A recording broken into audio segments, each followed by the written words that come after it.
The Mystery of the Crawling Man of the Black Horse Inn, taken from Ghosts, Mysteries and Legends of Old Warrington by Wally Barnes. This is a story of interest and mystery, and one which will give a lot of food for thought. It begins in 1912 when the duty gatekeeper at Sankey Bridges, a man by the name of Len Kay, saw what he thought was an injured man stumbling and crawling along the pavement in Liverpool Road. When the man drew level with Len Kay, the man completely vanished, but not before Len saw great pain and agony in the man's face.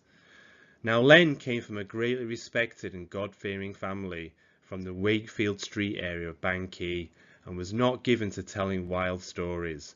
What Len Kay had seen has also been seen by dozens of people over a period of 200 years in the very same place.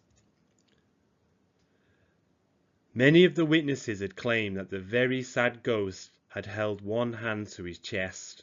On one occasion, in 1860, when a local was awakened by loud banging on his door knocker, he was confronted by a man in great pain who seemed to be beckoning for help. Then, to the man's amazement, the injured man just vanished into thin air before his very eyes. The crawling man became a great talking point around the area, and he certainly became the best known ghost personality of the town of Warrington. However, it is fair to say that too many people claim to have seen the sad spectre for the story to be ignored. So as a result of investigation, I will try to analyse the tale of the crawling ghost of Sankey Bridges. The story centres around Warrington's oldest public house, the Black Horse Inn on Liverpool Road. It is still a beautiful old inn bathed in history, which could be a great Warrington tourist attraction. The Black Horse once also had a stabling yard for the stagecoaches. The man in charge of the stable was an exceptionally popular blacksmith by the name of Giles Boston. Giles was also a fine swordsman. He had 4 brothers, all of whom were very strong Cromwell supporters. During the English Civil War in the late 1600s, many battles took place around Warrington, mainly at Winwick and on Warrington Bridge, and in fact 3 of Giles Boston's brothers were killed in these battles. The very last skirmish in Warrington between the Royalists and the Ironsides or Cromwellians took place at the Black Horse Inn, when a group of Cavaliers or Royalists on the run entered the Black Horse and demanded all the horses in the stable. The landlord of course refused, and as a result was run through with a sword. Giles Boston in turn drew his sword and killed 2 of the Royalists.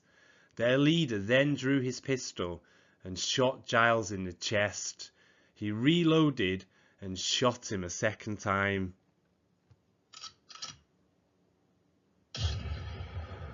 The Royalists then took the horses and fled north. Giles Boston crawled and stumbled for about 200 yards to raise the alarm and seek help. He probably died where now stands the Sloop Inn near the Sankey Bridges. It's quite possible the sad brave ghost is that of Giles Boston. Does the ghost of the blacksmith still roam the Black Horse Yard?